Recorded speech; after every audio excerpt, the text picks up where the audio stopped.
Welcome to today's edition of the Rush 24/7 podcast. Would have my brain tied behind my back, and with talent on loan from God.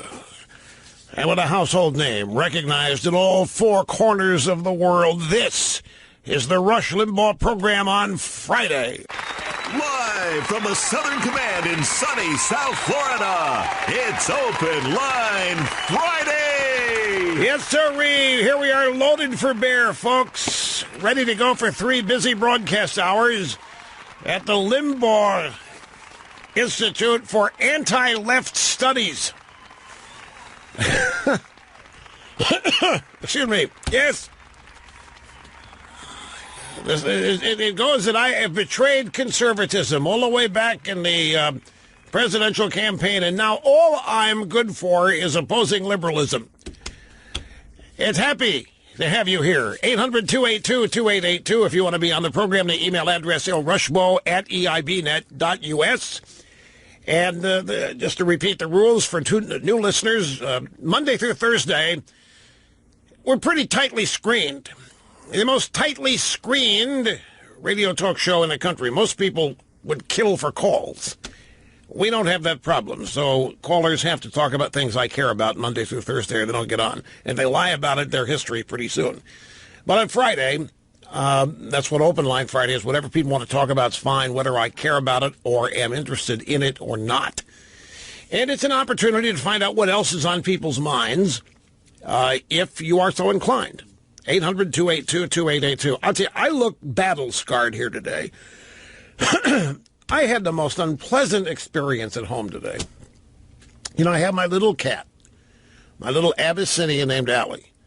I got Allie a little while, about 6 months after my previous beloved cat passed away, Pumpkin. And it had 2 completely different personalities, whereas Pumpkin from 1 year of age was like an old lady. Slow-moving, totally affectionate. Wherever I went, the cat was there.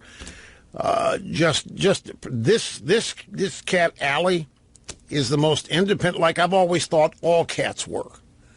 Doesn't give a rat's rear end, except when she wants to eat or something. It's a lovable cat, don't misunderstand.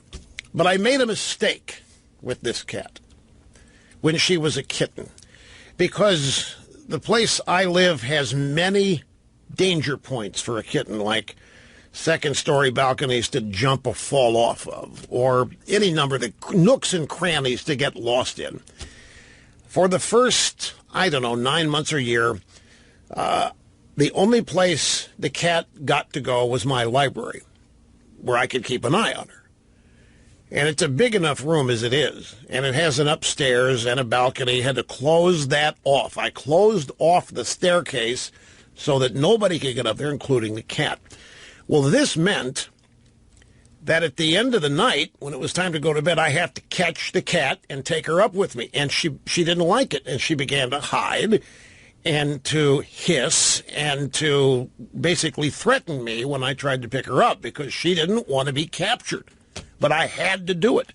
And this went on for 9 months. And I'm afraid I have forever scarred this cat into thinking that whenever I approach, she's going to be captured and sent back to the zoo or something.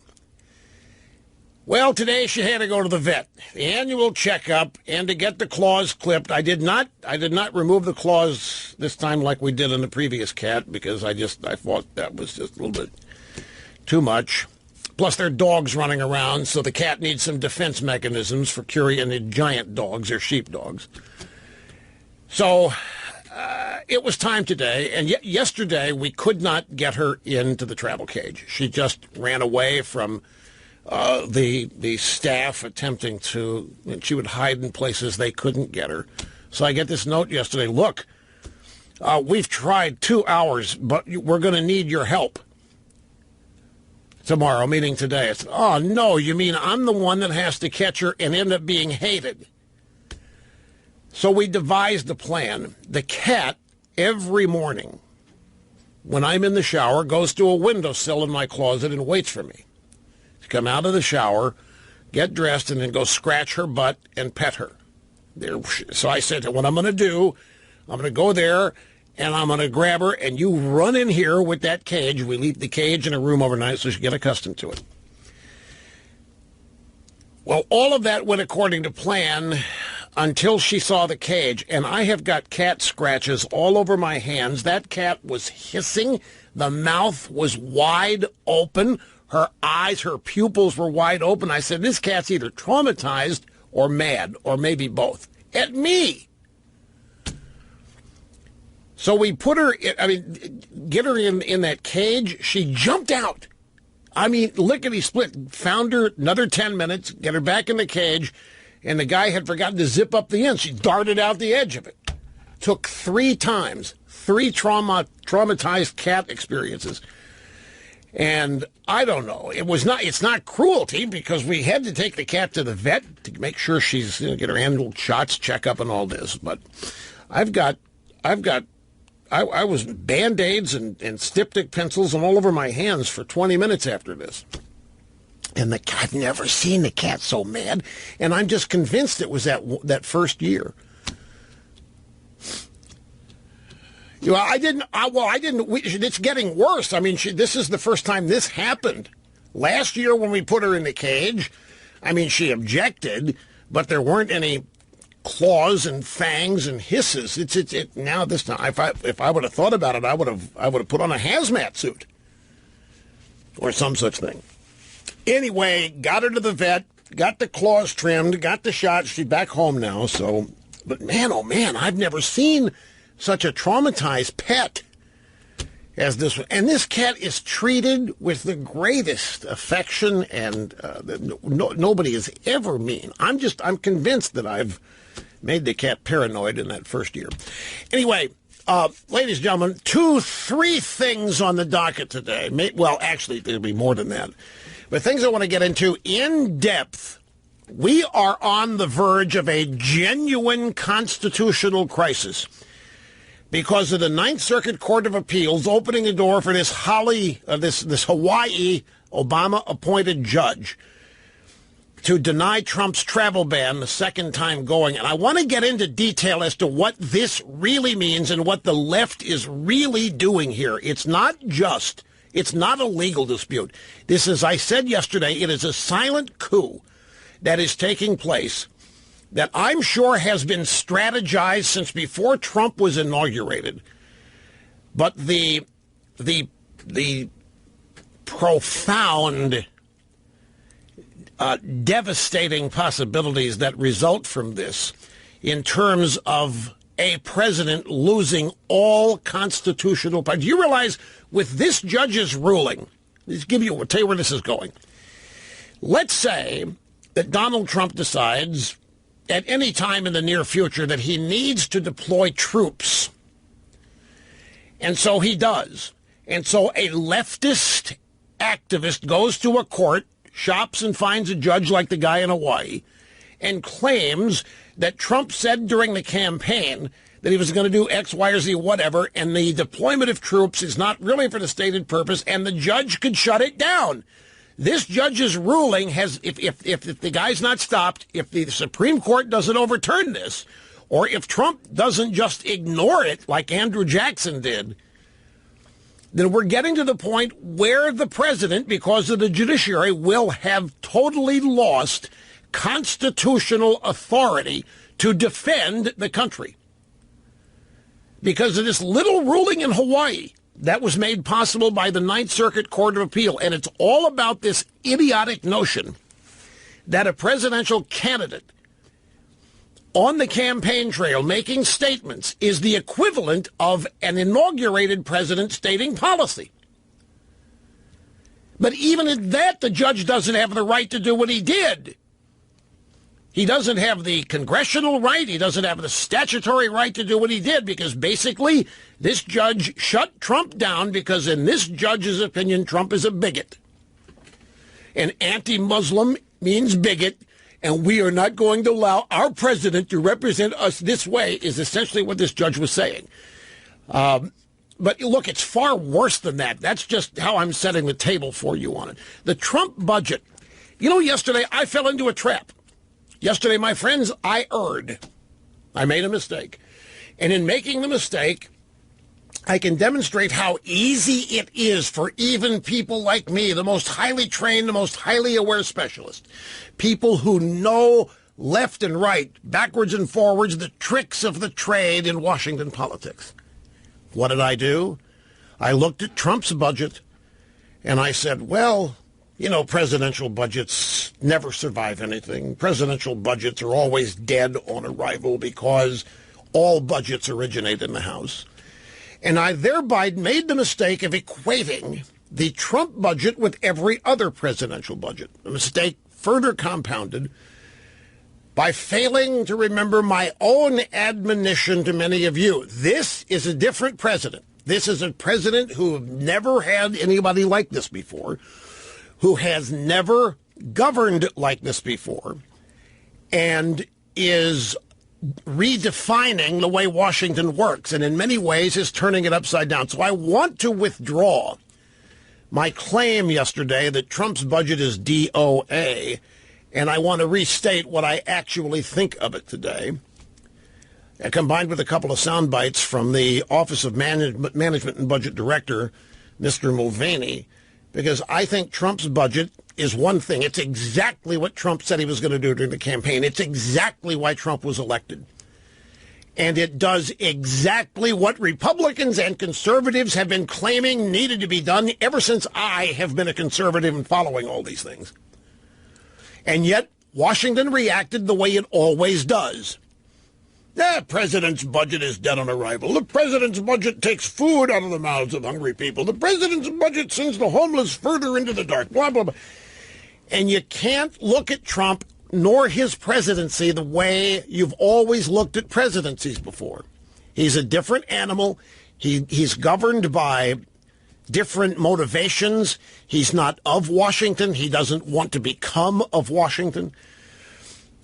It's a short way of saying that I think Trump's budget is going to have much more weight and has a much more distinct possibility of being enacted, much of it, than any presidential budget heretofore. So we'll get into detail and explain that as the program unfolds. Got a couple fun things. There's a story out today that transgender men can menstruate, and the left has come up with a teaching mechanism to teach kids that men can have periods, and the character they're using is Tony the Tampon. So we have a gay community update coming up on that. Did you hear about this poor guy at ESPN, this reporter? He's actually a sportscaster, play-by-play for tennis coverage. His name is Adler. And he was doing the Australian Open. And Venus Williams was playing in the Australian Open. And in one particular moment during play, she charged the net. And she slammed a shot back at her opponent, got the point, and this Adler guy said that she was employing guerrilla tactics. Look at that. And it was praise, enjoying guerrilla tactics. Well, a New York Times reporter heard that and tweeted that this guy was the worst of racists. How come the Williams sisters are still referred to in this way in 2017? And it wasn't both, it was Venus Williams. So this New York Times reporter tweets that Adler had called Venus Williams a racist, and then by extension her sister a racist, and that he was a racist by calling them gorillas, and that we should be, and the New York Times ran this, made a big deal about it. ESPN fired the guy. Do you remember the story? This is some years ago now. There was a member of the Washington, D.C. City Council that talking about the budget, and he was being critical of a certain part of it and called it niggardly. And all hell broke loose on that. Niggardly means stingy. They accused this guy of using the N-word or something that sounded close to it and therefore unacceptable, and this guy got canned. Well, the ESPN reporter has since suffered a heart attack because of the stress due to the fact that his reputation has been destroyed, his name has been destroyed, And all he was doing was complimenting Venus Williams' style of play. In fact, Nike even described gorilla tennis in an ad in 1995 featuring Pete Sampras and Andre Agassi. The New York Times, having learned all this, has still not corrected, has still not withdrawn. Adler is suing ESPN. Guerrilla, Guerrilla. You've heard of guerrilla warfare, guerrillas in war. They are independent, small, little military units that in many cases run coups. Versus a gorilla, Gorilla, one of the great apes. Two different words pronounced the same way. The guy did not say one thing incorrectly. He did not say a racist thing. He was not calling Venus Williams a gorilla. The New York Times sees to it that the guy gets fired by mounting pressure on ESPN. How can you dare have somebody like that on your air? How can you dare? And it's just outrageous. It's not just political correctness run amok. It clearly is that. But it is also much worse. In addition to that, folks, Sean Spicer just took it to the press corps yesterday, just threw it right back in their face over this wiretapping thing. And about this wiretapping thing, the White House is doubling down on this, despite everybody in the House and Senate and the CIA and the FBI and the OAI and the ADI and the DDB, everybody saying there was no way the Trump Tower was wiretapped. The Trump administration doubling down. Trump still saying in 2 weeks you're going to see. I think I know what's going on here. I think I know what they're talking about. And it is potentially explosive. But Spicer just took it to the media yesterday by reminding them how they reported all of this and gave them the examples. It's really great. So that's just a portion of what's coming up today, plus your phone calls because it's Open Line Friday. So hang on. We'll be right back. Oh, yeah, Trump care, Obamacare, replace and repeal. A couple of things. A listener sent me a note today saying, Rush, I remember you were on Greta Van Susteren show on Fox back in 2009, and you said some of the smartest stuff about health care. Could you go back and find it? So we did.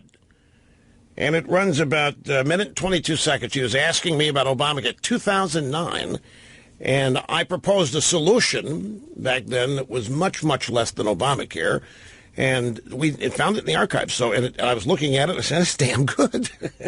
I wish I could remember all these things. You know, I'm so forward thinking that once I've done something, it's done and over with, and I never look back. So I'm glad this listener remembered it. About this morning there was a meeting. Trump had a little meeting in the Oval Office, and VA people let the media in there. Before the VA meeting started, Trump was surrounded by Republicans from Congress. And he said, we have been here working all night. We've been the phones, we've been here, we've been working all night, and we're going to end up with the best health care bill you've ever seen. Obamacare is a disaster. It's falling apart. It's becoming untenable. It's destroying things and destroying lives. We're going to have the best health care bill. And he said every no vote that was in this room is now a yes vote. I don't know how many people were in there, but it was a sizable number. But it was upbeat, it was optimistic, and it was promising. And he said everybody in this room was a no vote when we started last night, and they are a yes vote on this. We don't know details yet. Don't know what happened to convert those votes from no to yes. We're following it. We'll be back. Grab audio soundbite number one. We head to the soundbite of me with Greta Van Susteren back in 2009. This is July 24th, so summertime. And the discussions on Obamacare were just heating up. The Obama administration had just passed the stimulus, the pork bill. They were moving on to Obamacare. The numbers here at 2009, Republicans couldn't stop anything. They didn't have the votes in the House or the Senate to stop anything. Obama could get anything he wanted. He got the stimulus first. It's coming out next with Obamacare. And again, I'm playing this within the context of something major happening this morning, just right before the program. Trump in the Oval Office talking to the media, surrounded by Vice President Pence and a bunch of Republicans some from the leadership, some rank and file. And he went out of his way to praise all the work everybody had been engaging in. It had been going on all night, he said. We've been working on this all night, all morning. He said every Republican vote in this room was a no vote when they came in here, and right now every no vote is a yes vote. He went on to trash Obamacare and then extol the virtues of his repeal and replacement bill without mentioning any details. But he said that it's going to be the best health care bill anybody's ever seen. It's going to be the best solution. It's going to take some time. It's going to phase in, but it's going to take some time. But it's going to end up being the absolute best anybody's ever seen. It was typical Trump. But the point is, he was effusively confident. Trump betrayed literally no awareness of what is being said about him and his health care bill in the media. There was literally no acknowledgement of it, either attitudinally or specifically. And by that, I mean most people are very aware of what the media is saying about what they're doing. And when they make public comments, you can tell they're aware because they answer criticisms, maybe not by specifying the criticism, but if you watch enough, you know what the criticism are. So the president says something, you know he's reacting to criticism. There was none of that. There was no acknowledgement that there is any opposition. There was no acknowledgement to whatever the conventional wisdom on the status of replace and repeal is. It was nothing but full-fledged, full-speed optimism and confidence. So it's in that setting that I want to play for you a soundbite of me from July of 2009. And again, I was prompted to do this by an emailer today who remembered that I had said something about reforming health care in 2009 that they thought was really smart and asked if I still had it. So we looked in the archives, and this is it. Greta Van Susteren said, in your view, there's nothing to be fixed in the health care system from the government standpoint? Is that what I hear you saying? Well, we don't need an overhaul. And we certainly don't need Obama's reforms. We don't need the government running health care. We don't need the government telling doctors what specialty they're going to go into. How are you going to insure 47 million people and cover them with no new doctors? And he's putting squeezes on doctors. He's going to squeeze doctor fees and so on. Obama's plan's not about health care. It is about control. Obama's plan is about reorienting the American society and the American private sector. It is the single one thing that government could then have control over every aspect of our lives and our behavior. So I gave you an answer. Deal with catastrophic. That's what scares everybody. If getting health care coverage for people, Greta, was so important, 12 million people has come. The number that I found literally are too poor to have insurance at all, and they're unemployed and so forth. For $29 billion, you could cover those 12 million people for a year.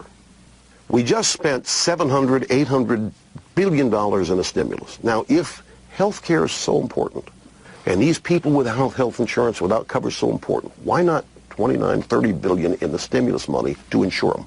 Why $1 trillion to take everybody out of their current plans, enroll them in a public option that no government official will be part of? So when I read the transcript for this today, it reminded me of something I've been trying to say about this in this latest debate. And I have said on numerous occasions, why don't we just go back to the way it was before Obamacare? And that's what the 6 Obamacare repeal bills that the House had already sent to Obama did. They just took us back to 2009 before Obamacare was signed in. Now, I know that back then there were people upset and panicking at the rate of price increase for premiums and so forth. It was nothing like it is now. The point here is that we had back then at most 12 to 20 million uninsured, and we blew up the healthcare system.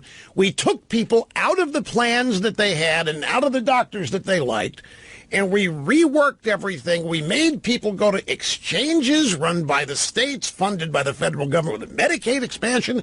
It became a foreign language to try to understand this. The people that enrolled were few and far between. The young were supposed to carry the most of the financial burden by signing up, but they didn't. And just going back and looking at what we had in 2009, come up with a way to get everybody insured. That was the objective. That was one of the big selling points of Obamacare. It's unconscionable, people said, that in the wealthiest country in the world that there are 12 million or 20 million, whatever the number was, people without health insurance. Well, you can insure those people, give them health insurance according to the economic circumstances of the day in 2009 for $29 billion. You can insure it, and you've solved the problem of everybody having insurance. But that's not what they did. They blew it up. They totally blew up the entire healthcare system, and they took it over and they reworked it. It was a plan they had in a drawer.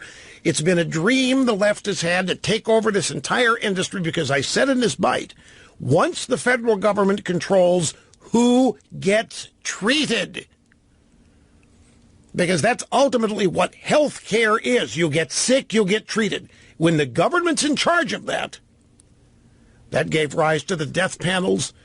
And all the death panels were, as a government, usually the Secretary of Health and Human Services and a committee, decide whether or not we're going to spend X number of dollars to cure somebody with a disease at age 75, or does it make more sense to spend that money on somebody who's sick when they're 30? They've got many more productive years. Purely socialistic in its thinking.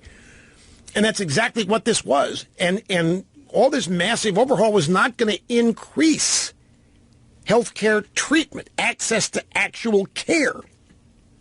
It was going to put the government, it did, that's what we're living with now. The government decides who gets treated. I mean, you talk about health insurance all day long, but the point of having health insurance is so you can go to the hospital, so you go to the doctor. So my plan was two things. First, if you're really serious about this, spend $29-30 billion and insure everybody. Then have something called catastrophic insurance over here that takes care of the emergencies unanticipated that nobody ever anticipates, but that nobody can afford. That's why you have insurance for it. And everything else, people pay for it as best they can. And the people who can't, for genuine economic or other illness-related reasons, we take care of. But that's not what Obamacare is. Obamacare is totally blowing up the system. And it was not nearly as bad as everybody made it out to be, particularly compared to what we have now. So the point is, why couldn't we just go back to what it was before Obamacare? Well, you can't do that, they say, because that means turning everything back over to the insurance companies. Well, what do you think this deal does? One of the problems with the repeal and replace is that it keeps the insurance companies in charge of a lot of things. And if you have an opposition to that, for whatever reason, that's not changed. So I'm going to be real eager to see what Trump was celebrating today. After Trump finished, Bill Hemmer at Fox had a short interview with Kathy McMorris Rogers, who's in the House leadership. And she had the toughest time answering his questions because she didn't know specifically what Trump was talking about, at least in terms of the specific questions Hemmer was asking her. So she had yet to be informed about what had happened in this meeting. And it's going to trickle out. We're going to find out. But it really, folks, it was remarkable how upbeat and optimistic and almost defiant Trump was, and how proud he was of what they'd come up with, and how he had converted all these no votes on the Republican side to yes. Because when I started the day today, when I got here and started today's phase of show prep, there was something like 22 House Republicans that were going to go vote no on the Ryan bill. Now, not all 22 of them were in the Oval Office with Trump. As I said, I don't know how many were in there. But it was a sizable number that he converted, he said, from no to yes. So he clearly thinks that they gained a lot of ground last night and into today.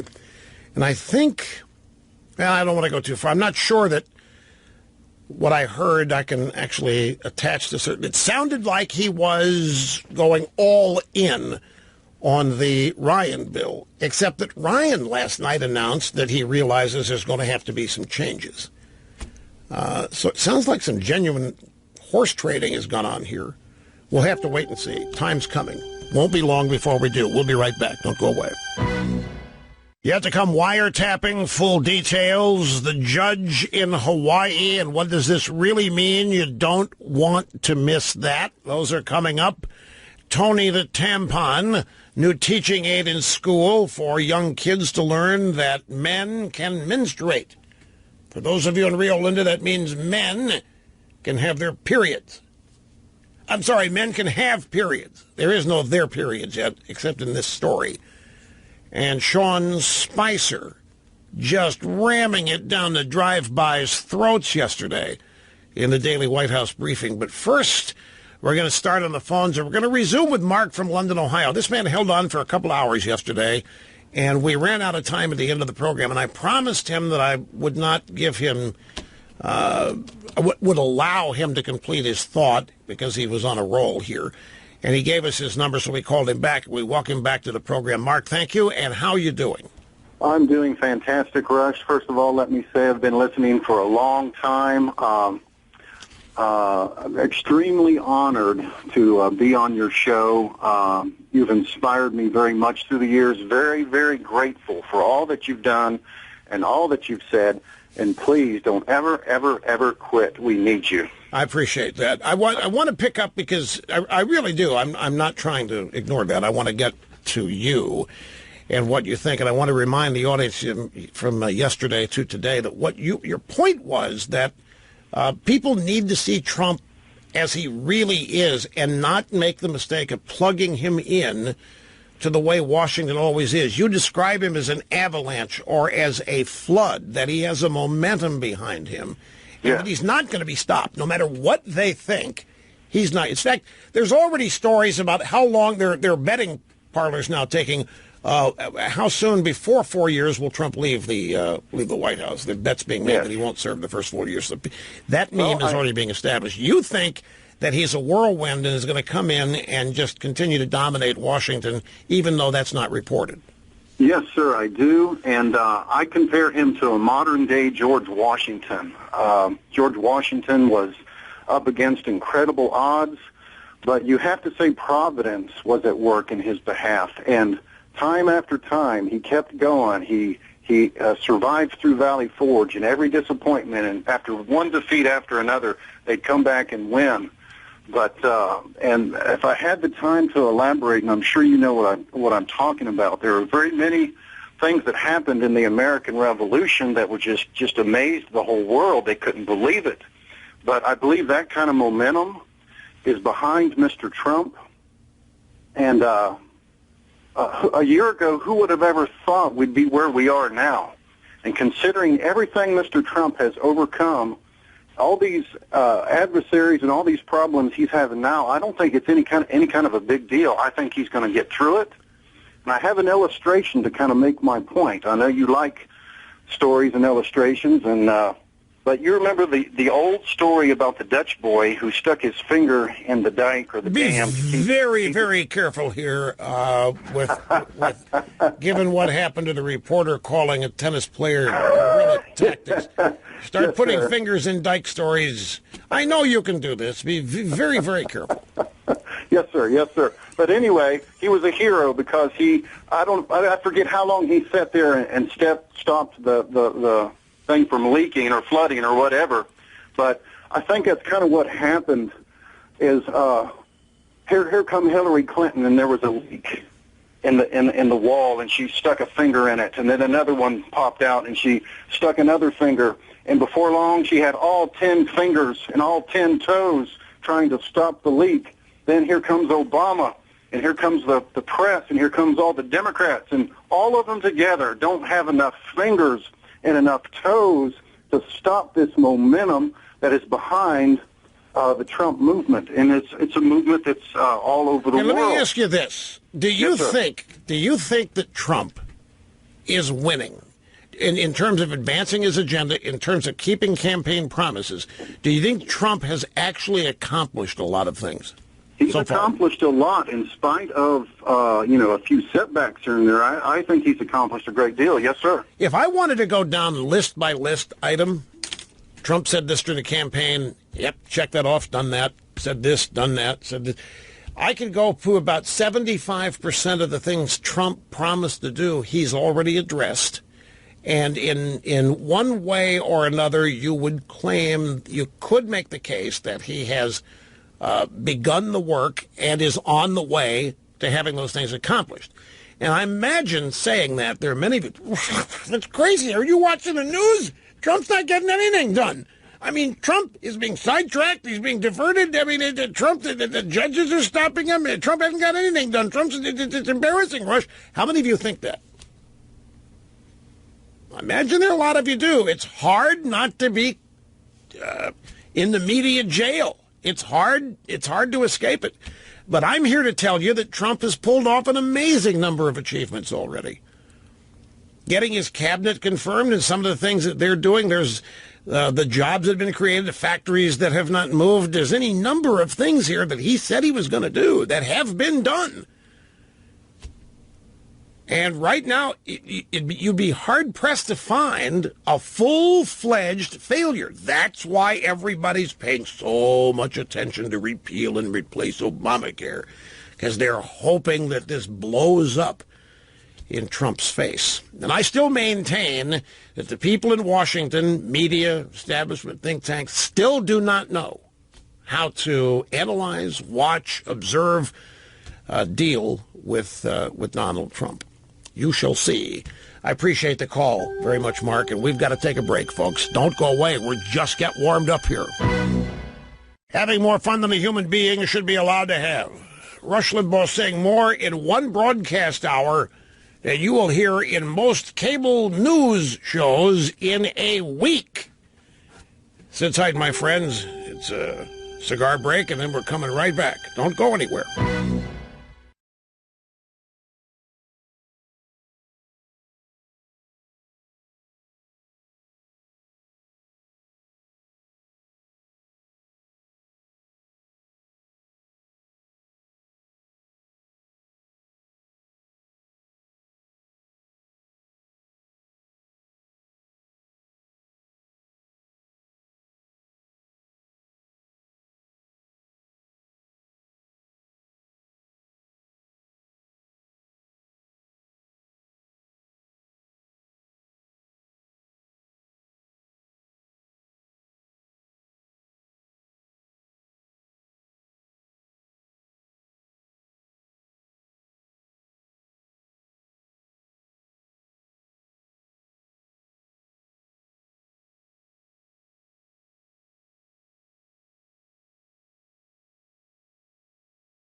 No. Let me try it again. I'm happy I mean, I get frustrated if people don't understand me when I think I'm crystal clear, but if they don't, it just means I have to explain it again. So I'm going to try explaining it again here.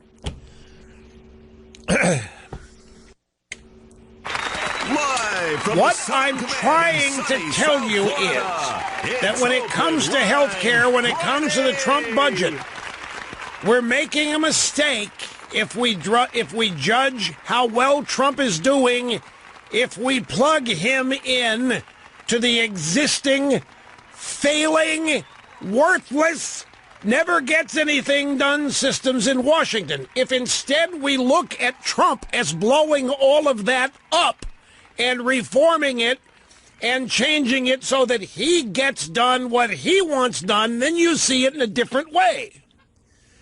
Does that help? It's the thing that I have been saying since the campaign. Everybody judges Trump as though he's your average, ordinary Republican or, for that matter, Democrat politician.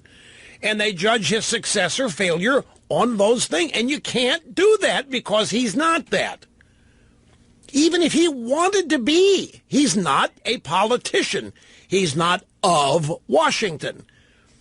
But they don't know any other way. And I'm referring largely here to the media, but I'm also talking about the elected officials and all the satellite things, the think tanks, the lobbyists, and so on. They only know the way we've always done it. You've heard people say, well, we've never done it any other way. This is the way we do it. And that's how they judge success or failure. So they've got this guy, Trump. They have yet to properly understand him. They've not even tried to understand who Trump is. They simply measure him a failure and a bigot and a bum because he can't walk through their china shop without upsetting everything on the racks. What the people who elected Trump did was send him there to totally reorient this system and the way things get done, because things have not been getting done.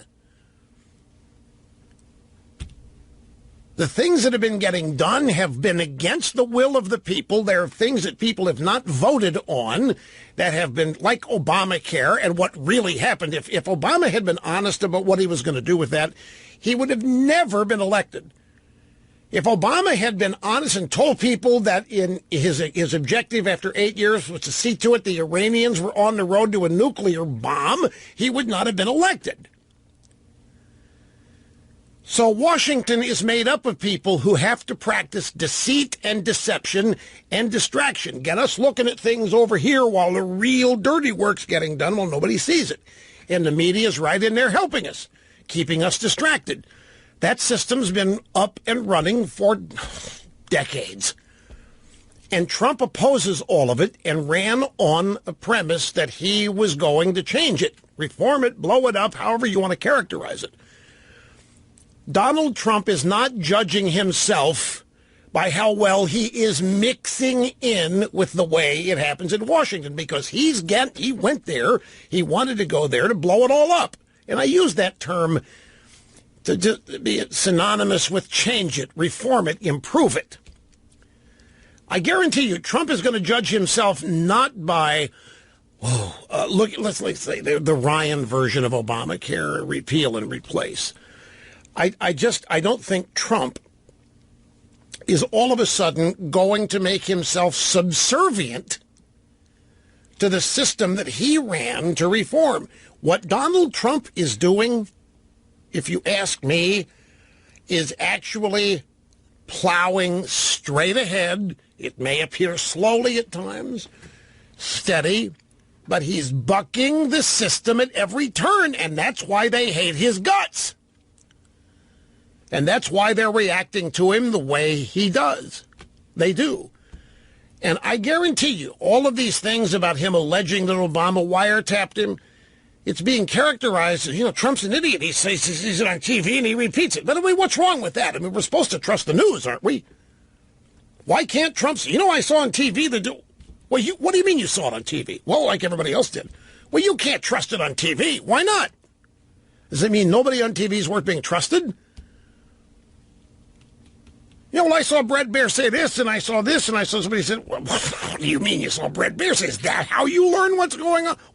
Are you telling me we shouldn't learn by virtue of cable news what's going on? But this is about Obama wiretapping him and so forth. And he doubles down every time. We've had the House and Senate intelligence chair. We've had former FBI people, former CIA people, the Russians, the Brits have all come out. This guy's a nut. This guy's a screw loose. We didn't wiretap him. Nobody's done this. Trump, and yet Trump is doubling down on it. He's not backing away. He's not acting embarrassed.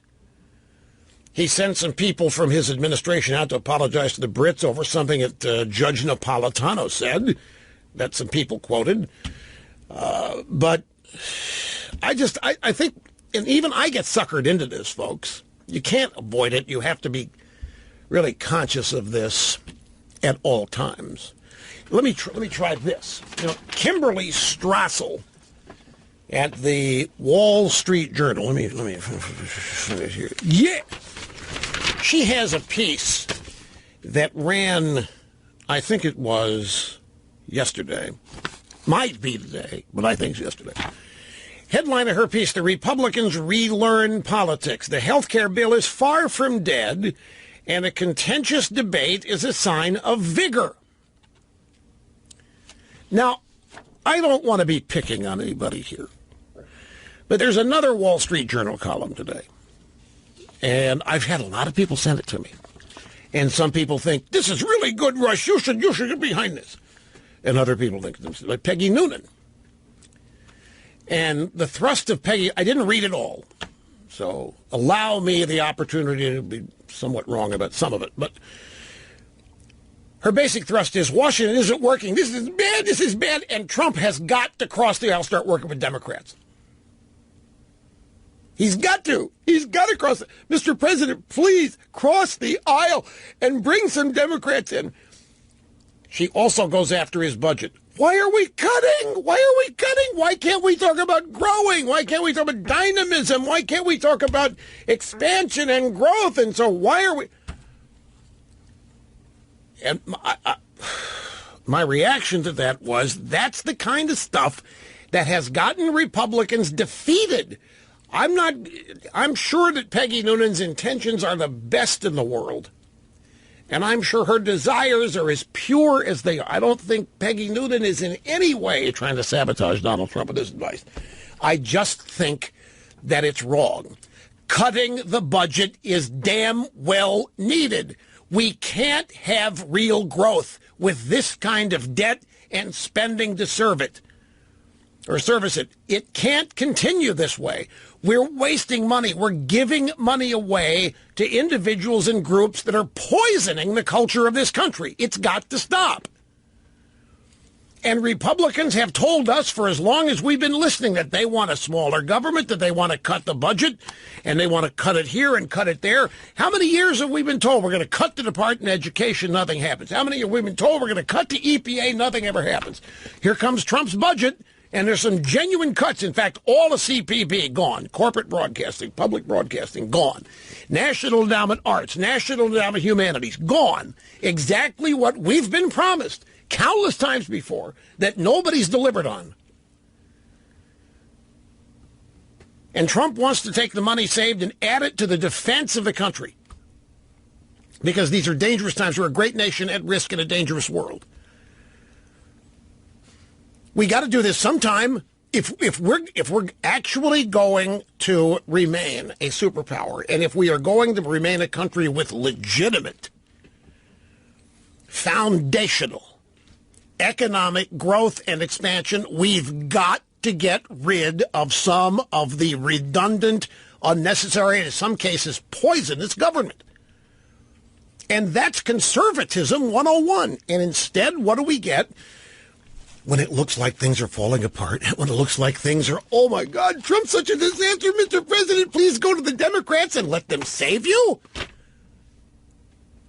As I say, I'm sure Peggy's intentions are the most honorable in the world, as is her desire. But I think this is it. That's exactly what the Republicans have always done. That's what they've been advised to do, and that's how they always squander advantages, even after they win elections. The Democrats are not interested in the things Republicans want to work. the Democrats are not interested in helping the Republicans make anything better. The Democrats have no desire for Trump to succeed in anything, even if that means that the country is in a better mood every day. The Democrats are not interested in it. And the fact that we still have people, and I don't just mean Peggy Noonan, the fact that we have people who still don't recognize the imminent threat posed by the Democrat Party and the American left is stunning to me. And all you have to do is look at the Ninth Circuit and these judges who are usurping constitutional authority they don't have simply to stop Donald Trump because they think he's a pig. That's what we're up against, and that's just one example. And taking it on isn't going to be pretty. Taking it on is not going to happen while everybody's happy and smiling. Taking it on means wresting power away from people who believe that it is theirs simply because they breathe. We are living through an era where the media routinely makes things up and lies and distorts for the express purpose of destroying any opposition to them whatsoever. I think we need to be, for those of you that voted for Trump, you need to be grateful that the guy has a spine and a backbone and is not capitulating to all of this. You need to be thanking him every day that he's not wavering and that he's not caving to it, that he's still calling them the fake news. In his little presser today, well, the availability, when he was talking about all the no votes, he converted to yes votes on the health care reform. Half of his comments were on the fake news and the fake media and how they continue to make it up and lie about it. Now, back for one more comment here from the Kimberly Strassel piece in the Wall Street Journal. Remember her headline, "The Republicans relearn politics. The health care bill is far from dead in a contentious debate. It's a sign of vigor." What we are witnessing is not a legislative demise, but the rebirth of a long-lost Washington concept, which is politics. This is what it looks like. This is what it looks like when you have adversarial parties vying for power, trying to win their version of ideas for the sake of the country. This is what it looks like. People have been educated in conflict resolution to think any disagreement like this is a bad sign. It means a country's not working. There's too many mean people out. This is what it looks like. This is exactly what went on during the founding. And our first caller here today referenced what it was like during the Revolutionary War. We had Americans who were opposed to fighting for independence even back then. We've never been unified 100% at any time in this country. It's always been politics that determines who wins. And that means you've got to have the guts and the chutzpah to fight for what you believe in, not caving and reaching across the aisle. And I think, in terms of the media, Ms. Strassel here, this is unique.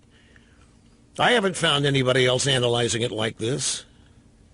And the way, if I might throw my hat in the ring, the way I am too. Trump said during the campaign he's going to show the Republicans how to win. It's what we're watching. And we're also, while he's showing them how to win, we are seeing how they are programmed to lose. We're seeing it. We're seeing how they want to run away from the Republican president. They want to join the Democrats. They want to run away from a fight. And we're seeing why the Republicans always lose. Trump is showing them how to win, which is what he said that he was going to do. And I'm going to tell you this, Trump is the impetus. Trump is the engine. Trump is the reason all of this politics, these negotiations are going on right now. And this is his wheelhouse. He loves it. You look at the news coverage, how can anybody love this? He loves it. He loves it so much he told people in Nashville at his rally, I can't wait, we're going to get in a room, I don't care how long it takes, we're going to get in a room, we're going to talk about it, we're going to fix it. The crowd was going nuts. He's talking about health care reform.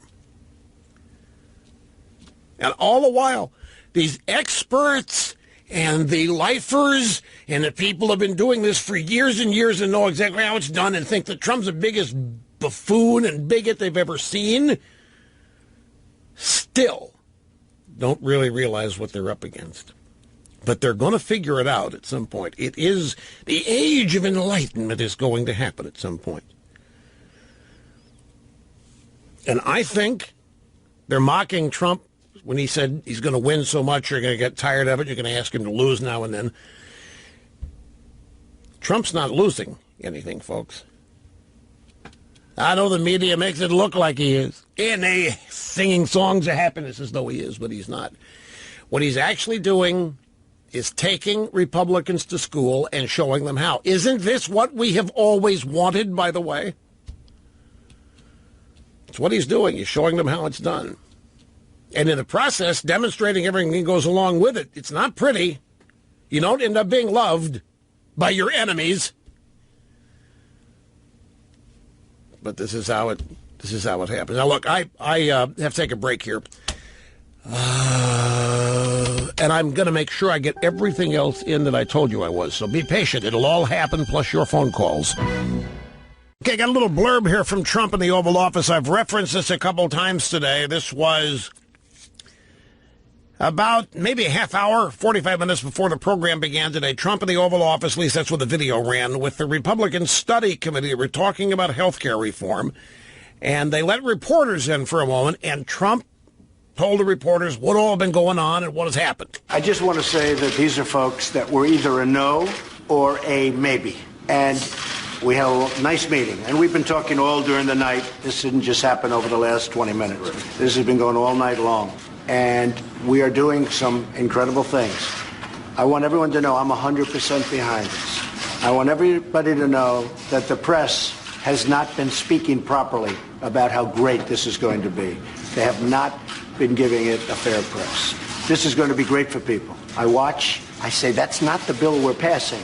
And I also want everyone to know that all of these no's or potential no's are all yeses. Every single person sitting in this room is now a yes. And not a one of them stood up and said, no, I'm still voting no. Every one of them. When Trump said they were no's or potential no's, and now they're yeses. So what is he doing here?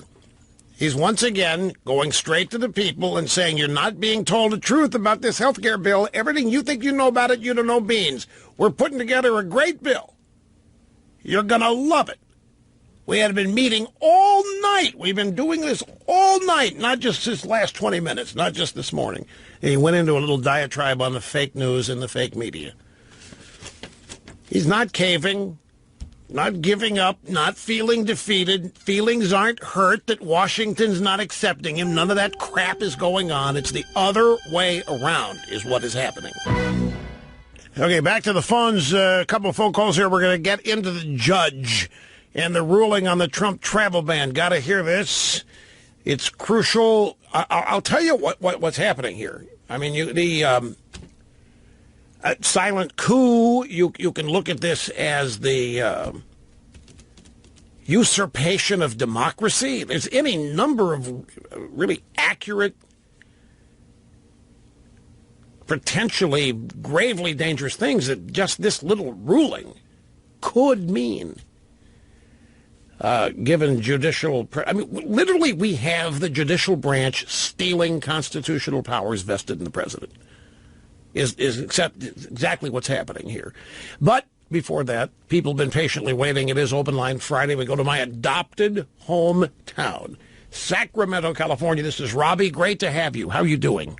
Hi, Russ Limbaugh. Great. I'm calling about these women who have been protesting against Trump. And in particular, about something that you quoted several times last week that I found very disturbing as a woman. You quoted Kate Blanchett as saying that her moral compass was in her vagina. What if a man said that his moral compass was in his sexual organ? What if a man said that his moral compass was in a sexual pleasure center? People would say he was a pig. They would say he was justifying sexual assault and rape and molestation. And if women want a level playing field, don't they need to play by the same rules? They don't want a level playing field at all. And your point, I have to tell you, that is brilliant. That is the kind of analogy that everybody can understand. I really applaud you. The only problem with it is that the women you're talking about already think men are pigs. You're probably right about that. But that is an excellent point. Can you imagine if some guy, let's say, take your pick, Mel Gibson. Let's pick an actor. Mel Gibson, who they already hate, right? Or Schwarzenegger. Have Arnie go out there. I will be back. My moral center is in my peanut. Can you imagine what they would say? It would be so offensive. But a woman can say it, and it's fine.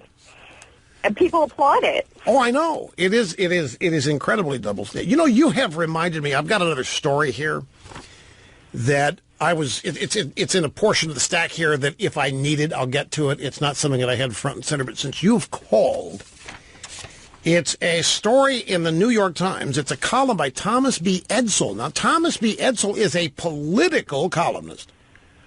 And this is the guy who wrote in the Times in November of 2011 how the Democrats were going to abandon white working men as a voting bloc. That's who this guy is. Robbie, thanks for the call. I really... What part of Sacramento do you live in? I live out near Elk Grove. Oh, okay, Elk Grove. There's an Apple distribution center out there. There is a very large one. Absolutely. Okay. How long have you lived there? I have lived here all my life, well, since I was 3, and I have been listening to you since the 1980s. That makes you a lifer. Yeah, I started there. I am a lifer. Yeah, I started there, it was October of 1984. And that was my break. Sacramento, California was my professional break.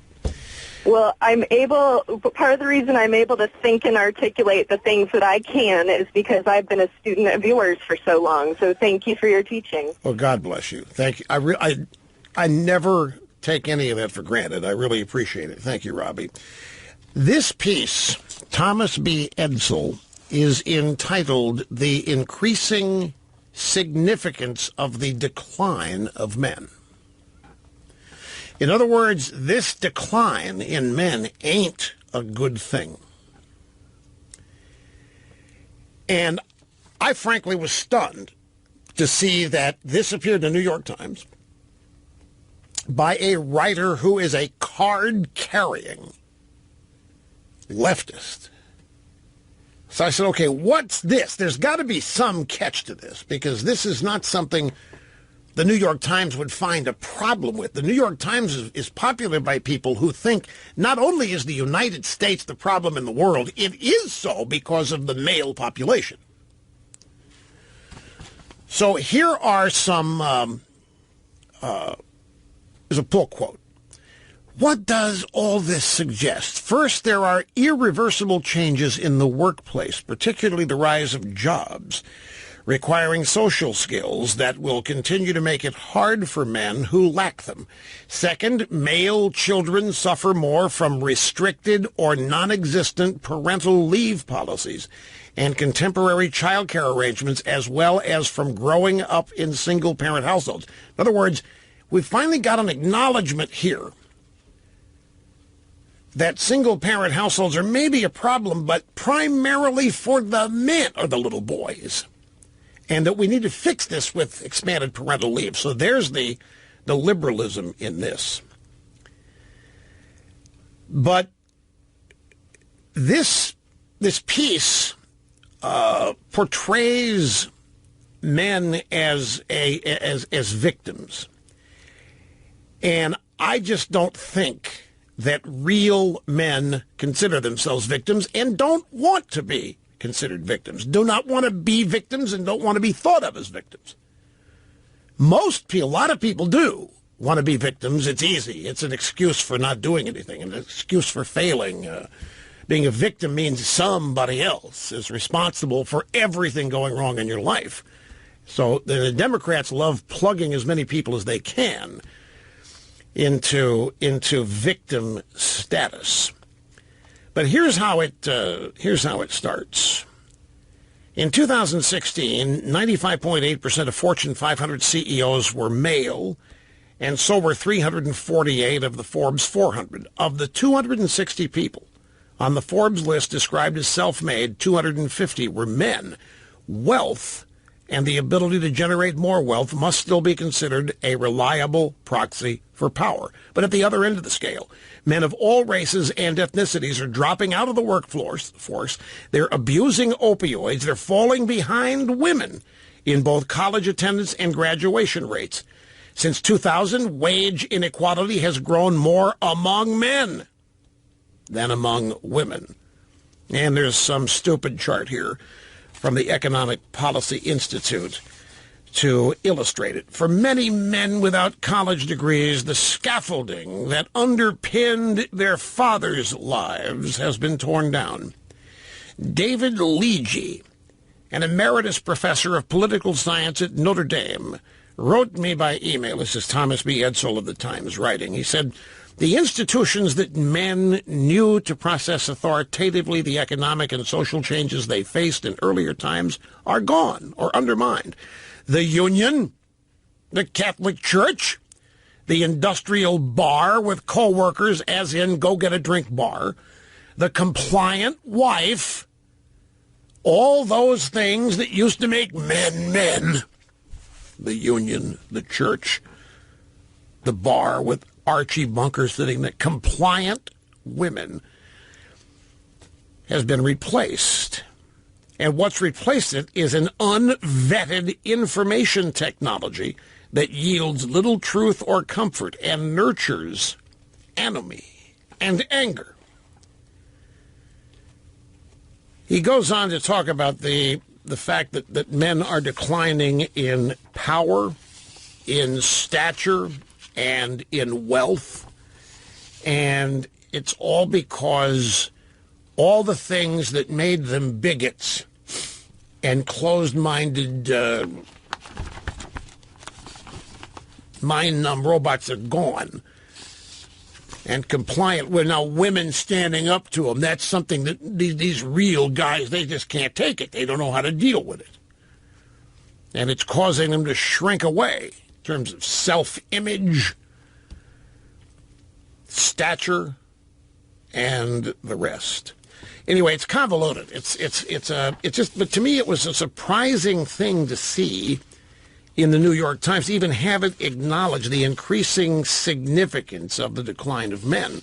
I mean, if you want to talk about the decline of men, it is happening. Men in great numbers are not going to college. Now, I would disagree profoundly with the reasons given in this piece as to why. But I think a lot of this decline of men or the withdrawal of men from various places in our culture is all due to feminism and what it has done to everybody.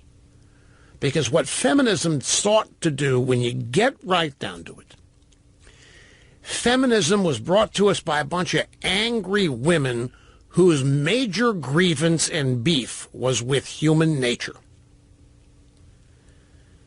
and God. And they sought to reverse, undo, change whatever basic human nature, things that we're born with. And it rendered, at the peak of the movement, started the current era, late 60s, 70s, 80s is when this thing was boomeranging. We're still feeling the effects of it now, but it just led everybody to be confused. Nobody knew who they were supposed to be with the opposite sex. Nobody knew everybody was turned into actors. Everybody was afraid to be who they were, particularly men, because they were taking it every direction. Men are they're rapists, men are brutes, men are predators. You can't trust men with their own kids. They beat their wives, they get drunk. This was the image that was being created. They're chauvinist pigs and all this. And like everything else, nobody wanted to be thought of that way. So men began even subconsciously to behave in ways that would try to indicate that, don't think of me like that, I'm not that. But when the pop culture is littered with TV shows that portray men this way and women as the never-ending victims, no matter how much power they acquire, no matter how much the decks are stacked in their favor politically, they're still portrayed as weak and victims and not fairly paid and so forth. And all men want to do is get along. It's not all this feminism garbage about the way men treat women and so forth is so much misunderstood, but it makes sense it's misunderstood because the women responsible for this modern era of feminism themselves were unhappy over the role basic human nature had assigned them. So they set about trying to change it. Everybody becomes actors. Nobody knows what they're supposed to do, with who, how to behave, and therefore nobody was real. And in fact, being real, actually being who you were, if you were a man back in this era, you could get fired. You could lose your kids. Any number of horrible things could happen to you. Now you look at things going on. What guy wants to go to a college with a bunch of Lena Dunhams there? Why do you want to put up with that? It makes perfect sense to me that men don't want to put up with this kind of various curriculum changes and some of the stuff you have to take, like women's studies from the early Amazon years, 1700 BC. BS. Who cares about any of that? And you got a professor, Catherine McKinnon, at the University of Michigan, was teaching in the 1990s women in her class that all sex is rape, even the sex in marriage. And these young college female co-eds are just soaking it all up and thinking it's gospel and it's new and revelatory and brilliant and so forth. What the hell do you think that's going to do to normal, everyday male-female relationships? And to me, it makes perfect sense that men would matriculate away and out of that, wanting no part of it. Why would they? And if the way you have to get along with women is to go out and find every book that every feminist has written on rape and become a scholar in it, who wants to do that? In order to have some way to relate. These kinds of things, it's not a mystery here. Not to me. Back in just a second. Don't go away. What is this? I just got this, just appeared right now on the computer. Have not even had a chance to read this. ABC News. Secret Service laptop with Trump Tower floor plans, details on Clinton email probe stolen in New York. A laptop computer containing floor plans for Trump Tower, details on the criminal investigation of Hillary Clinton's use of private server, and other national security information stolen from a Secret Service agent's car in New York City yesterday, law enforcement sources tell ABC News.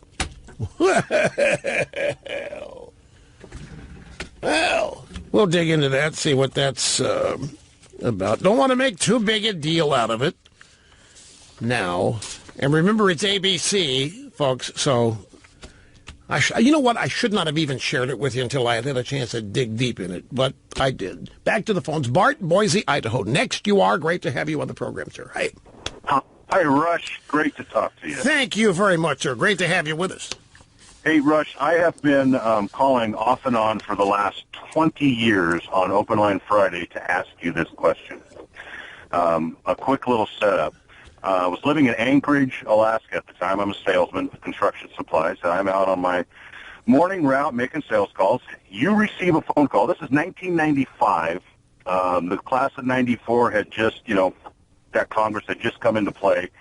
And a lady had called up and asked you two questions. Number one, what were you most proud of? What item, what piece of conservatism, what kind of educational thing were you most proud of that you were able to offer to the audience? That was number one. Number two was, what was the funniest phone call you had ever taken? So you answered number one, and it was baseline budgeting. Because up until that point, I don't think most people knew, what baseline budgeting was. So when Newt was out there saying, we're gonna cut this and this and this, and the Democrats were saying, oh my gosh, they're cutting everything, you explained that we're just cutting the increase from last year's budget. They're not getting less money; they're just getting less of an increase, right? That's so right. Explain that, and I'm listening. And during that time, you had a couple of people that would call up periodically, and they were, just funny calls, and there was, so it was the top of the hour. And you got done with the baseline budgeting and said, we're going to hold her over and start it at the top of the next hour. And whatever it was, 9 o'clock or whatever, I had an appointment. I mean, it was an appointment. I had been driving around the block at this You know point. what? I'm out of time now. I have to terminate the call now. I don't even have time to get your next question. How about a coincidence? 20 years and this happens to you twice. No, I'm just kidding. Hang on. I do have to take a break, but we'll come back. Yeah, I'm going through the photo library, find photos of Allie the cat to send up to Coco so she can accompany the story I told at the opening of the program about Allie to the vet today. Anyway, we've got a big hour left, folks, here. Hang in there, be tough.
A jam-packed hour upcoming as we wrap it all up today. Rush Limbaugh on Friday on the Excellence in Broadcasting Network.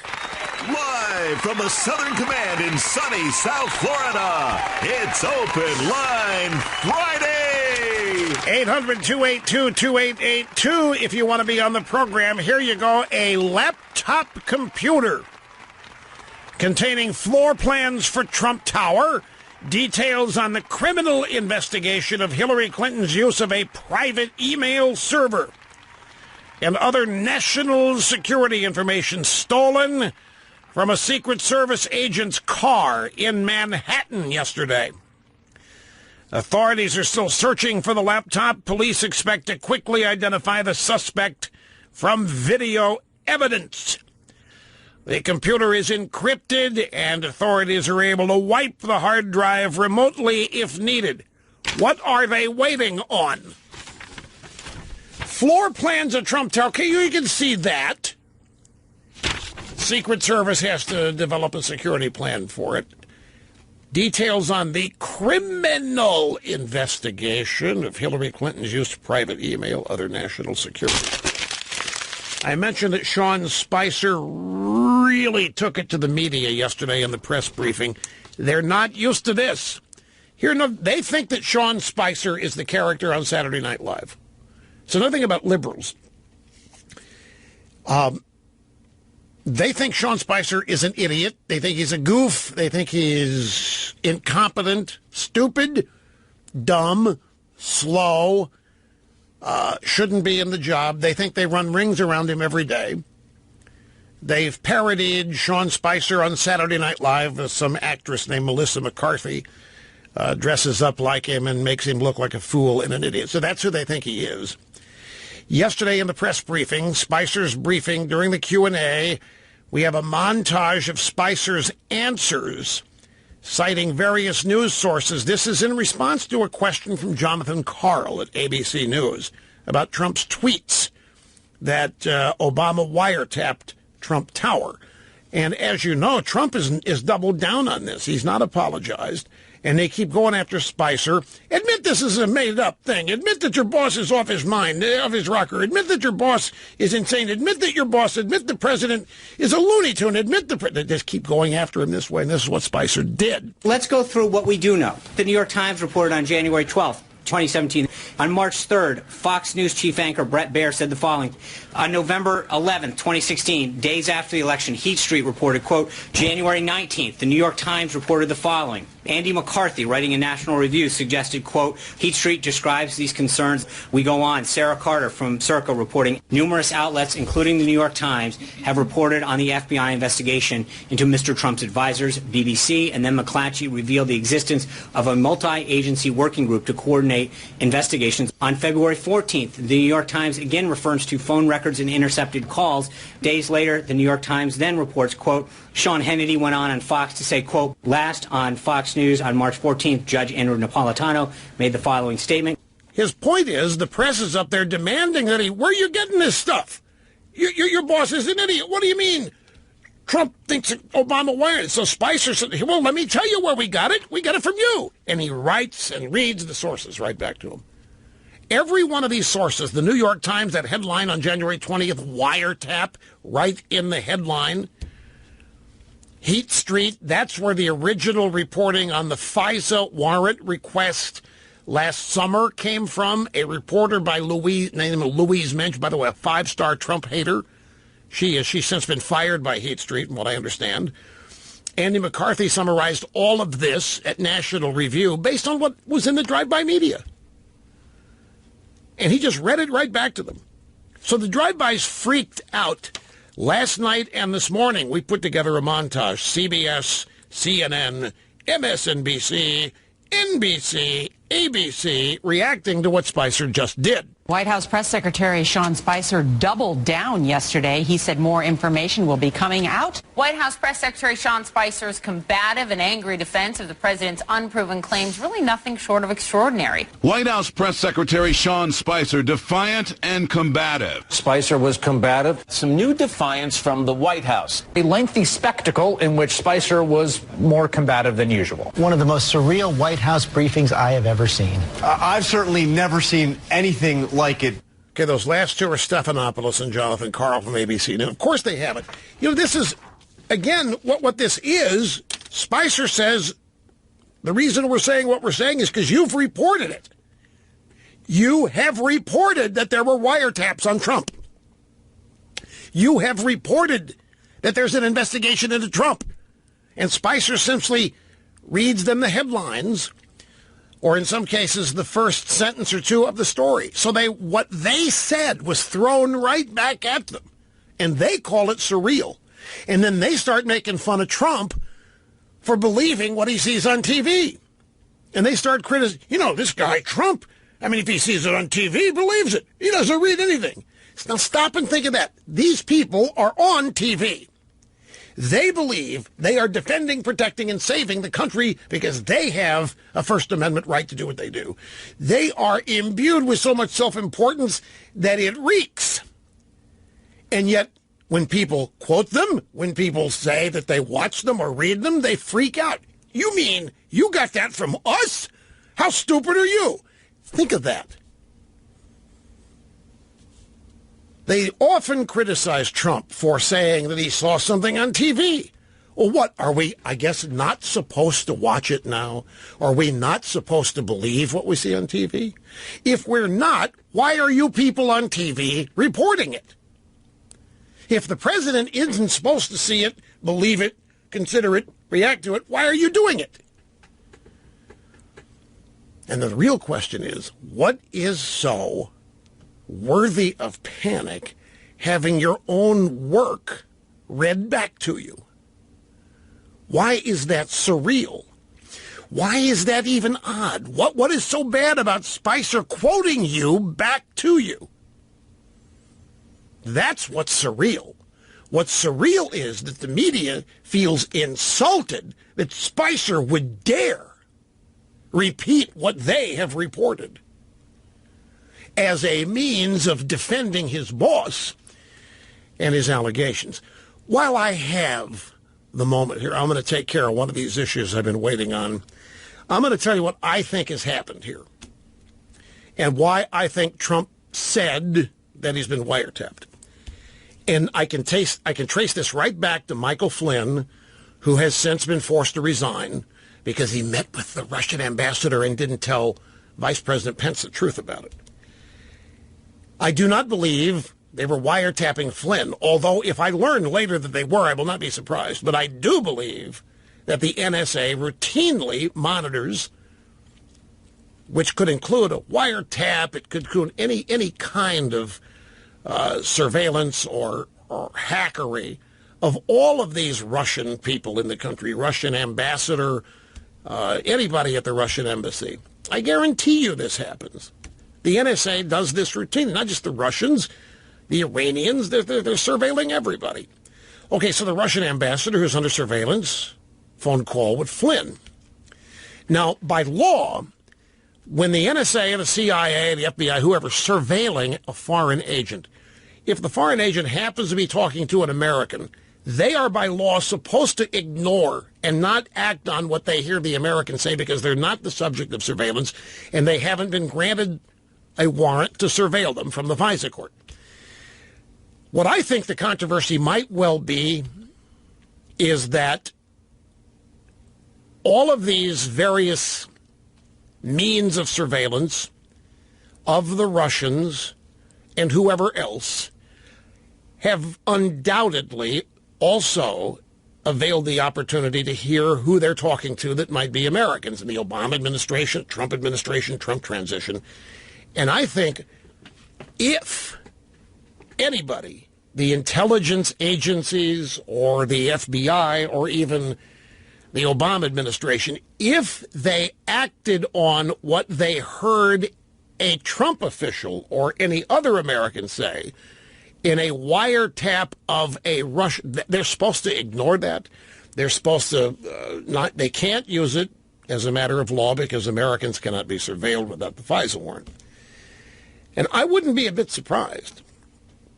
And I'm not predicting it. I'm just telling you that there's Trump's doubling down here for a reason. And it could be strategic and political. Could also be born of substance. It could well be that the legal surveillance of these foreign actors has produced tempting information from the Americans they were talking to. And that stuff may have been used illegally, in which case you'll never know because there won't be a warrant request for it. To this day, after all the reporting on those 2 FISA warrant requests, nobody knows for sure if they were actually ever requested. Now, Louise Mensch of Heat Street is the only drive-by who literally reported that a FISA warrant was requested by the Obama administration of the Trump campaign in June of 2016. She also reported that that request was turned down. She then reported that the Obama administration went back in October with another FISA warrant request that did not mention Trump, and that one was granted. Now, that's been reported, and that's one of the things Spicer was referring to. That's been reported everywhere, but nobody has actually yet confirmed it. And the original reporter, Louise Mensch at Heat Street, a 5-star never-Trumper, has since been canned. Now, we are led to believe that the president and Jeff Sessions, the AG, can find out anything they want about FISA warrants. They're in a position now that they have to be told if they ask. People are assuming that Sessions and Trump know because they can. But there's no evidence that any or either of those 2 FISA warrants ever actually existed. Yet look at all of the reporting since June of 2016. Well, actually since the fall of 2016, all of the reporting on those warrants as though they have been granted and that they were active and investigations were undergoing. That was Spicer's whole point in reading back to the media the things they have printed about this investigation. And since Trump lobbed that grenade back at him about Obama surveilling him at Trump Tower, they've all been having conniptions saying there wasn't an investigation. Trump's a fool. Trump's an idiot. And that's why, what do you mean there hadn't been an investigation? Here's what you all have reported. Rat, tat, tat, tat, tat, tat. Reads it back to him. Move forward to audio soundbite number 9. Nia Malika Henderson, CNN Tonight, last night, talking with... it's during a panel, so she was not asked a question. She just volunteered this.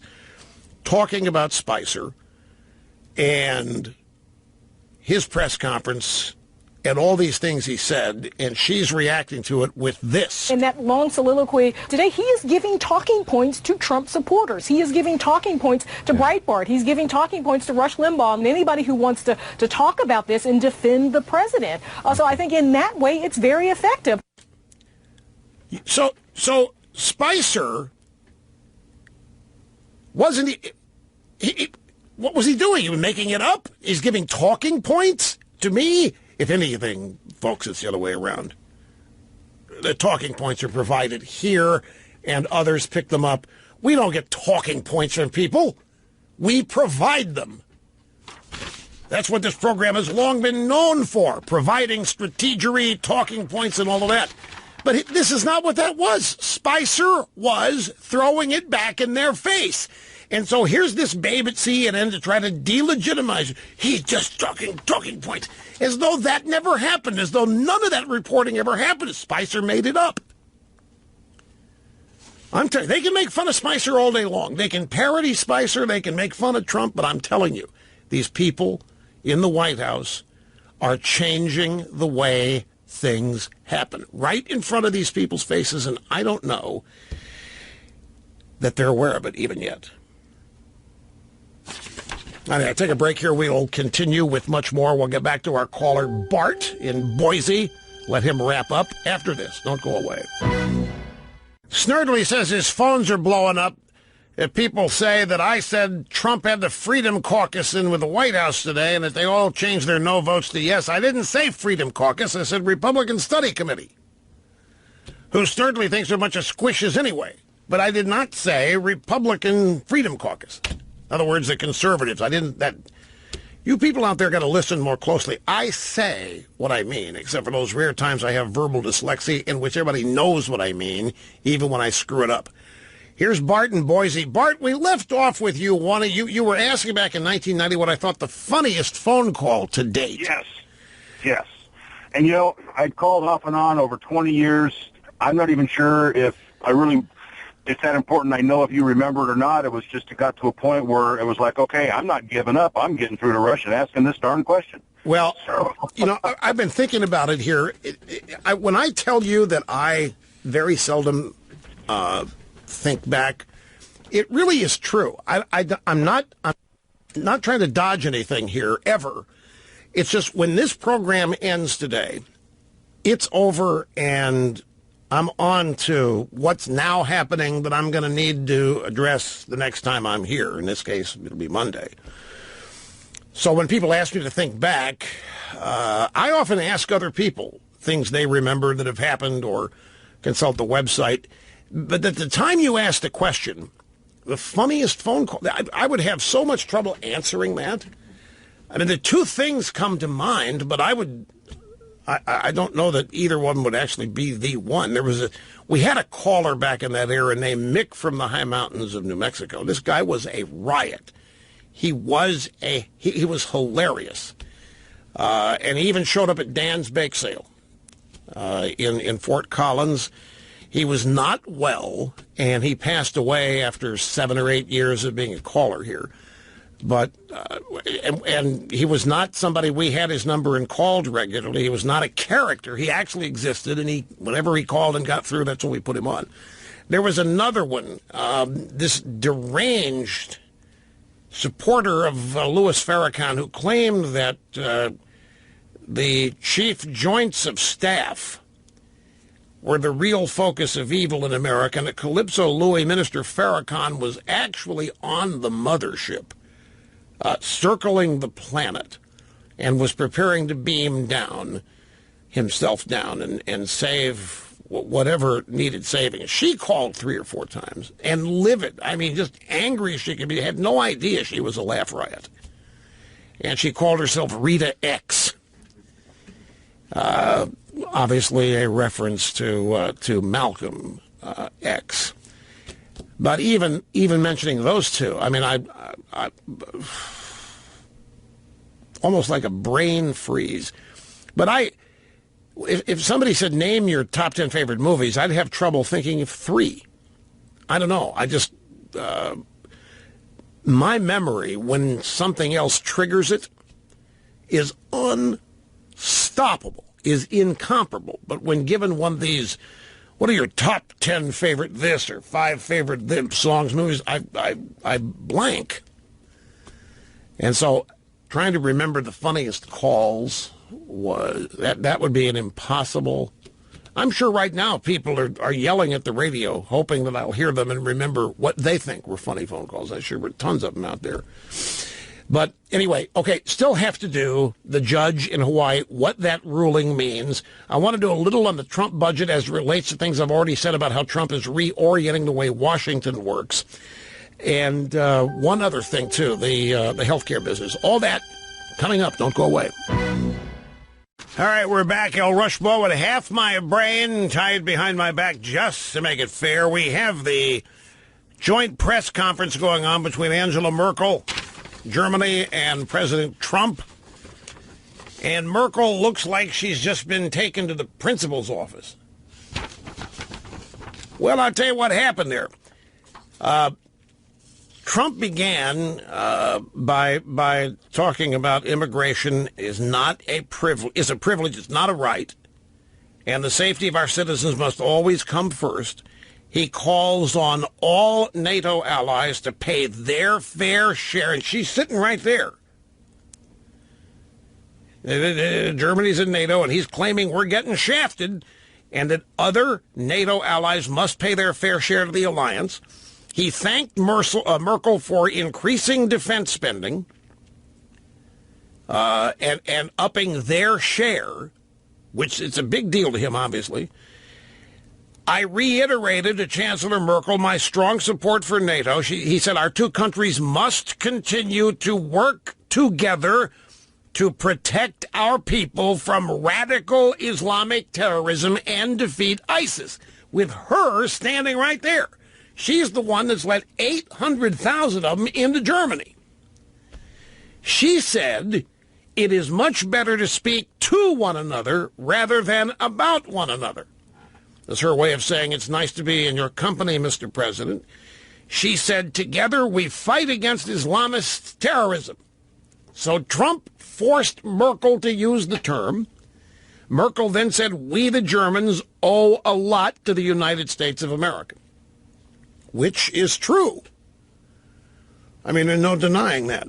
Mark Halperin got the first question, and he asked about health care, and I don't know specifically what it was, but Trump launched into the fact that Obamacare is a disaster, that it's failed, that it's dying, and talked about how wonderful the health care plan he's working on now is. Now, that was the early stages of it. I haven't had a chance to follow much more of that, but there was a German reporter that just asked Trump about Obama wiretapping him, and so I didn't get to hear the question. The commercial break ended right as the German reporter was getting to the meat of his question. I didn't hear the answer to that. Okay, let's move on to this judge, Derek Watson in Hawaii. Because what has happened here, folks, has the potential to be a genuine constitutional crisis, because what is happening is a silent coup. And I don't think this is even debatable. And what has happened, the judge in Hawaii was enabled in his ruling by virtue of the Ninth Circuit Court ruling when they upheld that judge in Seattle on Executive Order number 1 on the travel ban. And simply stated, the Ninth Circuit said it's perfectly fine if somebody wants to take the words of a candidate for president and assign genuine policy meaning to them. Even though the candidate has not taken the oath of office, he is not making policy, he's campaigning, and they said, Trump said he hates Muslims. Trump said that he wants to ban all Muslims. And so they're thinking, they have ruled that the words of the executive order are an effort to disguise Trump's bigotry. And on that basis, Trump can be defied, even though the statute is clear on this. So a lot of people are wondering, people who don't follow these things, and to whom legal maneuverings are also of a foreign language,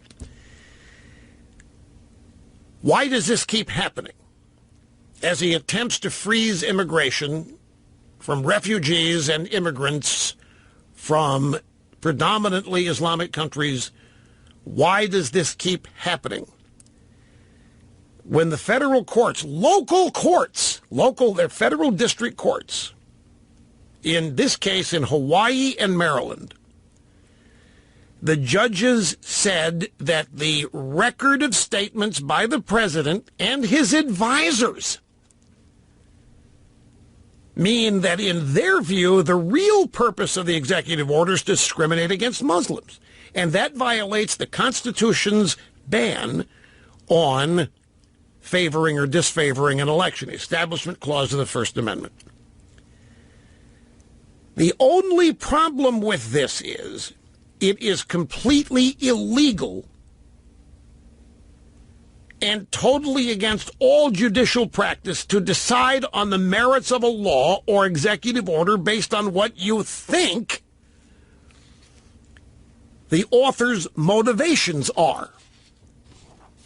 And this conclusion, I read a piece here by a guy named Josh Blackman at a website called Lawfare, which I find myself consulting more and more. He said this conclusion will infect every Establishment Clause challenge ever brought against the president concerning Islam. Perhaps the president's decision to use military force against a predominantly Muslim nation could violate the Establishment Clause. In other words, nothing Trump can do would ever eliminate that taint.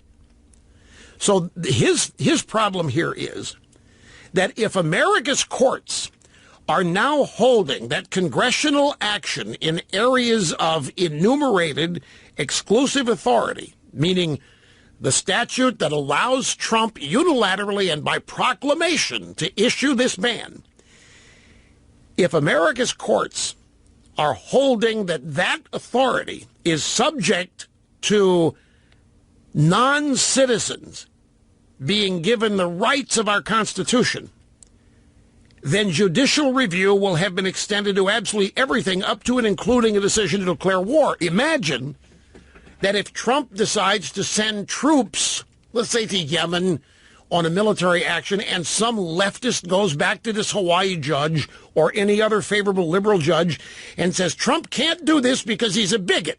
Trump said during the campaign he didn't want Muslims coming into the country. He's prejudiced, he's biased against Muslims, and this constitutes murder. And the judge would say, we think that's right, and the president therefore can't send troops. That's where we are with the leftist judiciary. There is an attempt here to essentially steal Trump's executive powers because these people are liberals and he's not. They think he's a bigot. They think he's a pig. But what it really is a silent coup to steal, to extract, to eliminate all of Trump's executive constitutional power. Because once this has been established that you can deny a president constitutional power on the basis that you think he's a bigot because of something he said during the campaign before he took the oath of office, before he had constitutional authority. Everybody knows that campaigns are filled with promises and statements to engender support. Nobody has ever held that policy is made during a campaign. Yet these judges are maintaining that it was, because Trump's policy is so abhorrent, and these people find it so offensive. Plus, the judge in Hawaii said this ban will hurt our tourism. So I'm guaranteeing you, if Trump declared military action necessary, pick any of these 7 nations, let's say we want to actually send not just monitors and not just peacekeepers. We actually want to send an invasive force to Syria. Let's say someday somebody decided, Trump, we need to do this. These guys could say he doesn't have the authority because he's a bigot. Now, don't laugh, folks. That's what this is. We heard Trump say during the campaign that he wanted to ban Muslims. That means he hates Muslims. That means he's a bigot. That means he's filled with hate. That means his motivations here are not what he says they are. He just wants to kill Muslims. And so we are denying the president. We're going to put temporary restraining order on the president's declaration of military action. Now this, if something isn't done about this, and waiting for this all to go to the Supreme Court for it to be heard there, if this were upheld, this means that the judiciary will have literally taken over executive powers granted in the Constitution to the president. Rush, they would never do that because that would mean the next time we elect a Democrat. No. They'd never do this to a Democrat president, folks. The judges would never stop a Democrat president doing anything he wanted to do. That's why none of this is legal. It's couched in legalities. This is all politics. It's biased, prejudicial politics. Look at it this way. If the states would have been given a functional veto over executive powers enumerated in the Constitution, if any local judge, if any local left-wing anti-war dove judge has standing to deny a president his duties as commander-in-chief, where the hell are we? And that's where this is going to lead. Other people think this could lead to a genuine constitutional crisis if it's not resolved. Andrew Jackson faced this. Trump fashions himself a little after Andrew Jackson. Andrew Jackson just ignored them. You know, John Marshall was the Chief Justice. Andrew Jackson wanted to do something. John Marshall, Chief Justice, you can't. And Marshall said, okay, enforce it. And he went ahead and did it anyway. Pointing out, you don't have divisions, you don't have an army, you don't have the mechanism. You can sit there and tell people what you think all day long, because you can't enforce it. And you can't take my power. I don't know what Trump's going to do. I'm sure they're talking about it, how they want to deal with this. But it can't stand. This is nothing more than these judges. I'm sure they'd love the power, but this is literally what a silent coup looks like. I got to take a break. We'll be back and continue in just a second. Don't go away. All right, we got the soundbite here. This is great. A German reporter stands up here at the press conference. He said British intelligence today rejected White House claims that they unleashed wiretapping on you, Trump Tower, or members of your campaign. After these claims are rejected, what's your take on that? Are there other suspects? Do you think it was a mistake to blame British intelligence for this? And by the way, my second question, are there from time to time things that you regret tweeting? Now, that was the German reporter's question about wiretapping. Trump said... Very seldom. We have a tremendous group of people that listen, and I can get around the media when the media doesn't tell the truth, so I like that. As far as wiretapping, I guess, by, this past administration, at least we have something in common, perhaps. He gestured to Angela Merkel. See, folks, this is exactly... The media is having a cow right now. I was just listening to CNN, and they're going on and on about Trump's media illiteracy, that he doesn't know when he's listening to somebody on TV delivering an opinion, and he doesn't know when he's listening to somebody on TV doing genuine reporting. And he said Trump listens to all these people offering their opinions, and Trump doesn't know when they're telling the truth about the news and when they're offering opinions. So he's media illiterate.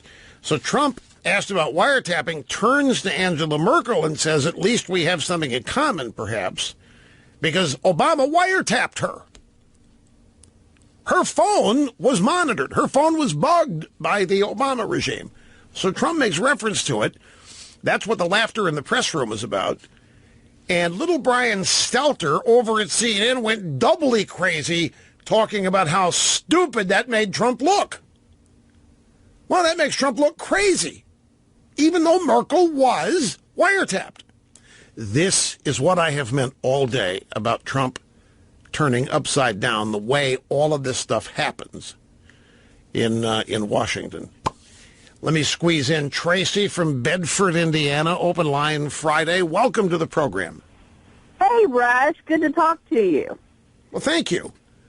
So I was listening when Bart called in and asked you what the funniest phone call you ever got was, and it jogged my memory because I've listened to you since your TV show. Oh, yes. And the funniest thing you ever did was show that clip of Bill Clinton coming out of a funeral. I think it was Ron Brown's funeral, where he was yucking it up with people and laughing and carrying on. And then he saw the TV cameras and got real sad. Do you remember that? Oh, yeah. Exactly. You said you were going to show that clip until everybody in America saw what a phony he was, or kind of... We used that clip every day for 2 weeks in a row, multiple times a show. It perfectly encapsulated who Clinton was. It was a memorial for Ron Brown, his Commerce Secretary, who died in a plane crash, Bosnia or some such place. And they have a memorial in Washington, and Clinton's walking into it, and he's with a pastor, Tony somebody, from Pennsylvania, and they're just yucking it up, and they're laughing like they're going into a roast somewhere. And then Clinton spots the camera, and in less than a full step, he's faking tears and wiping tears from his eyes and putting his head down and acting somber. The minister has not caught on, and he's still yucking it up and laughing as though Clinton's telling the biggest, funniest joke he's ever heard. So, yeah, but that wasn't a phone call. See, that's another reason. Well, I don't have to. That's another frustrating thing about television, too. But I'll have to leave you hanging on that, folks, because we're sadly out of busy broadcast time. Folks, I didn't get to the budget stuff, and it really is fascinating and worthwhile. So I'm going to save it till Monday, as well as male menstrual cycles in the gay community up there. We'll do that on Monday. Squeeze it in with whatever happens between now and then. See you.